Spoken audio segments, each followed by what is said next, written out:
Vamos falar da pesquisa Datafolha, divulgada nesta segunda-feira, divulgado um trecho, né, da pesquisa, porque ontem também tivemos alguns dados que a gente inclusive pode falar aqui.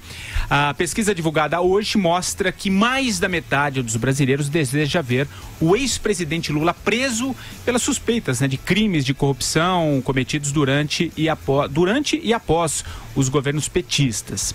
Já no caso atual do presidente Michel Temer, 89% desses entrevistados são favoráveis à autorização de abertura de processo contra o PMDBista, também acusado de organização criminosa e obstrução à justiça. Para 54% dos entrevistados, o resultado das investigações da Lava Jato, esse resultado aí é suficiente para justificar a prisão de Lula. Por outro lado, 40% afirmam que não há motivos para a detenção do ex-presidente que governou aí entre 2003 e 2010. Eu começo esse tema com você, Augusto.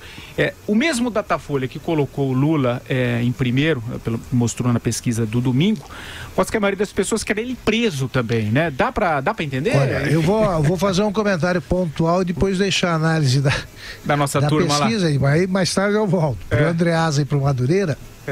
Porque os alquimistas do Datafolha vão ter que me esclarecer um mistério aqui que eu ainda não assimilei.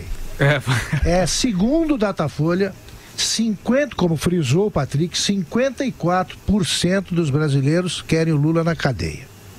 40% acham que ele não deve ser preso e 5% não tem opinião nenhuma. Numa das simulações do segundo turno, o Lula aparece com 48%. Na simulação que o coloca contra o Bolsonaro. 48%. Então vamos lá.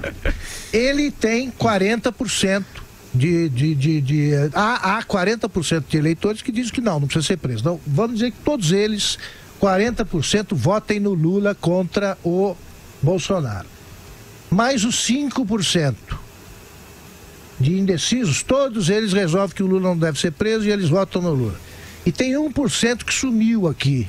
Tem um ponto percentual que desapareceu. Vamos botar para o Lula também, 46, tá? E os outros dois, para chegar a 48, de onde vieram? Dos que acham que ele deve ser preso, aí não dá para entender.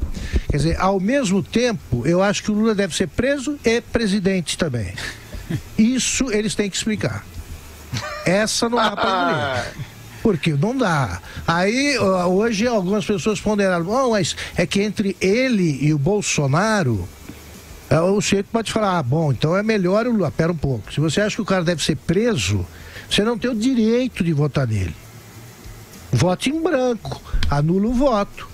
E ponto final, já que o destino te colocou ante uma opção tão cruel quanto essa. Agora, eu gostaria que vocês tentassem me explicar isso aí também, se vocês tiverem explicações. Eu não tenho. O Marcelo Madureira tem a explicação. Vamos lá. Vai lá, Madu.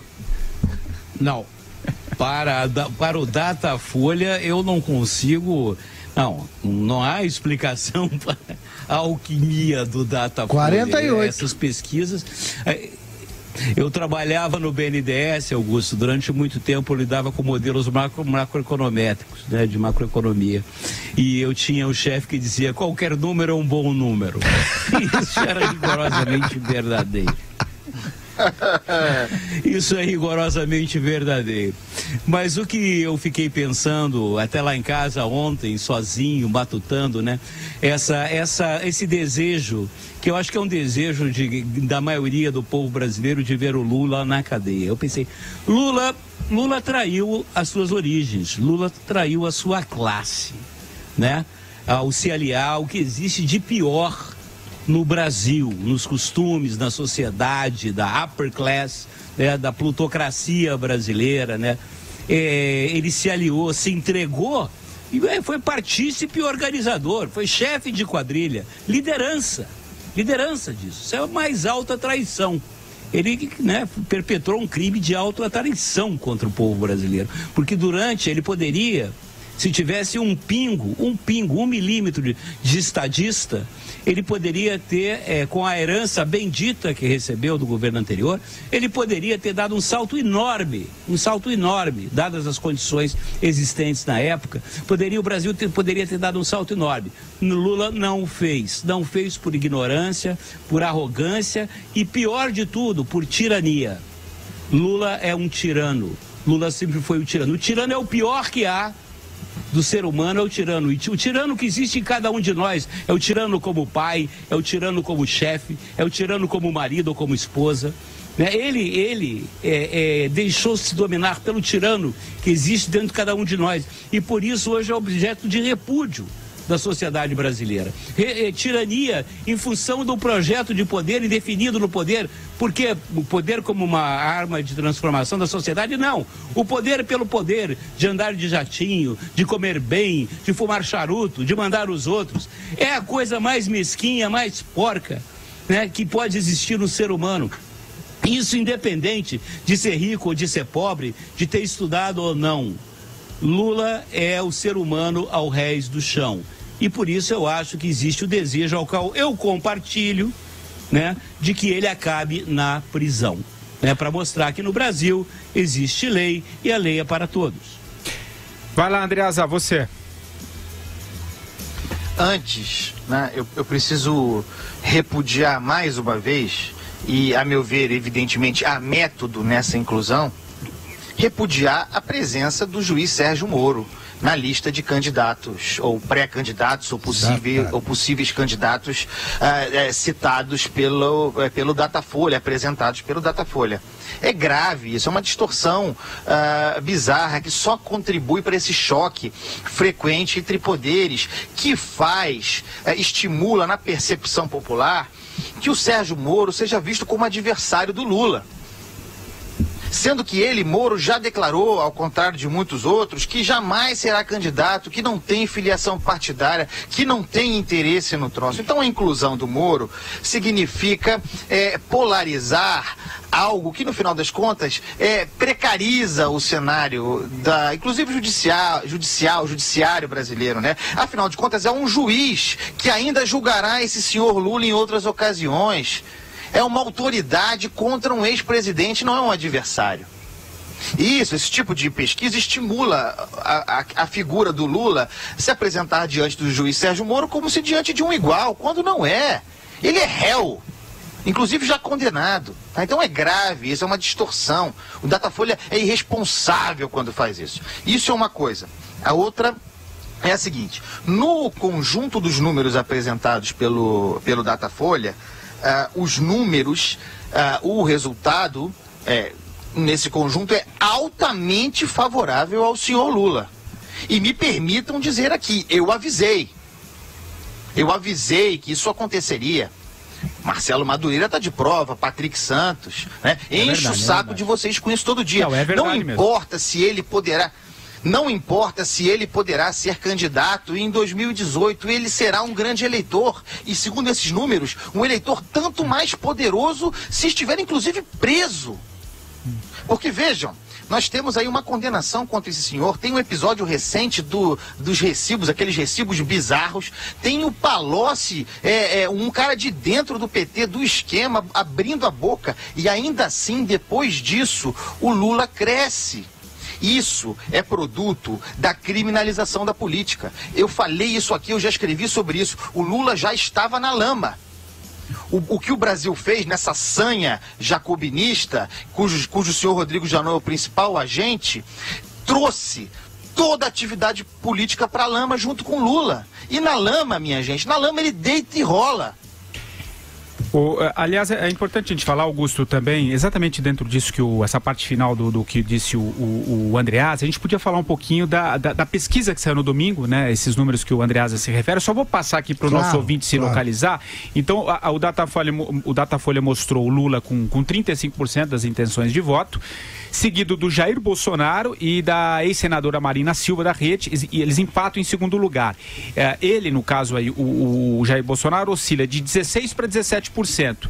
E ela varia de 13% para 14% nos cenários com o presidente Lula. Ainda segundo a pesquisa Datafolha, nos cenários com o ex-presidente, o governador de São Paulo, Geraldo Alckmin, e o prefeito da capital, João Dória, ambos do PSDB, alcançaram 8% das intenções de voto nessa disputa, eu repito, com Lula, Bolsonaro e Marina. E só lembrando que em todos os cenários o Lula venceria também no segundo turno. Então eu passo para você, exatamente dentro disso que o Andreasa disse, para a gente discutir um pouquinho esses números. Você acha de fato que ele está muito forte, como se... Eu sou testemunha, de fato, ele bate mesmo nessa tecla, que Lula tem muita chance. Perfeito, concordo com o Andreasa, na essência é isso mesmo que ele disse, mas eu vou fazer alguns reparos. Claro, vamos lá. O Lula, pela primeira vez, que se ele for, eu acredito que ele não será candidato porque vai estar preso, ou condenado, não vai conseguir o status jurídico necessário para ser candidato, mas digamos que seja. Pela primeira vez ele teria de passar uma campanha na defensiva, enfrentando ataques de adversários, porque desta vez ele terá adversários que atacam, o que nunca teve, e aí vamos ver como é que ele seria interessante ver como é que ele se sairia. Não sei como é que é. Agora, o interessante é que a própria Folha, Andreasa, ela se contradiz. A criminalização da política como um todo, você tem toda a razão, joga todo mundo no mesmo pântano e é completamente diferente. O chefe da quadrilha é o Lula, tudo mais é consequência. Agora, na edição de ontem, a Folha disse mais ou menos o seguinte na manchete: condenação de Moro e depoimento de Palocci não prejudicam o Lula. Foi mais ou menos isso. Hoje, maioria no país quer Lula preso e Moro e Temer processado. Quer dizer, prejudicou ou não prejudicou? Quando 54% acha que o cara deve ser preso, colou sim, ele não é mais aquele jeito que é imune a tudo. Mas você tem razão, quando você iguala tudo, aí se você bota no mesmo pântano, quem sabe chafurdar melhor é ele mesmo. Tem toda a razão. Agora, acho que o Lula, primeiro, não será candidato.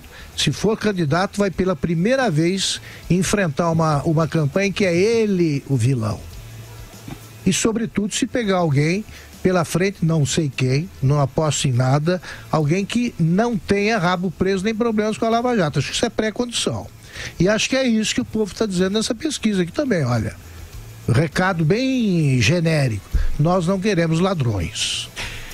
Madureira, o que você acha desses números do Datafolha com relação à corrida aí para 2018? Eu acho o seguinte, eles acabam confundindo, de certa forma, confunde a opinião pública, porque eles exibem uma certa contradição, né? Eu acredito que, na verdade, esses índices que o Lula tem, né? Eles são digamos assim, aquele voto cristalizado, aquela opinião cristalizada, principalmente dos estamentos, dos segmentos menos informados da sociedade, daqueles que têm menos acesso à informação, ou mesmo daqueles que ainda entendem a ideologia, a política, né?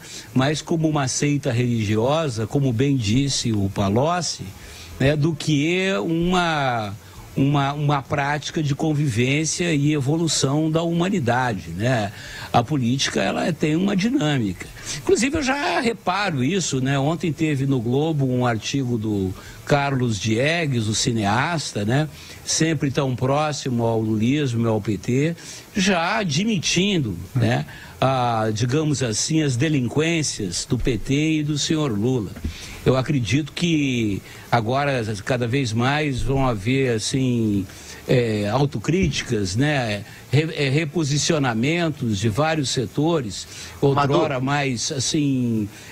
Oi, fala Andreasa. Mas só para concluir, eu acho que vai ter pouco a pouco o capital eleitoral do Lula, ele vai sendo carcomido, entendeu? Em próximas pesquisas você vai constatar isso. Vai lá, Andreasa. É porque a pergunta que eu te faço é a seguinte, Madu. Esses que fazem autocrítica, inclusive no jornal, na hora H,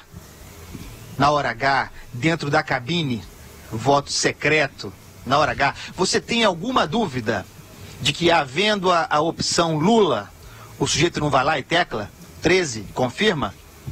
Tem que tomar cuidado com essa autocrítica, porque o que eu percebo também é o seguinte. Fala, Madu.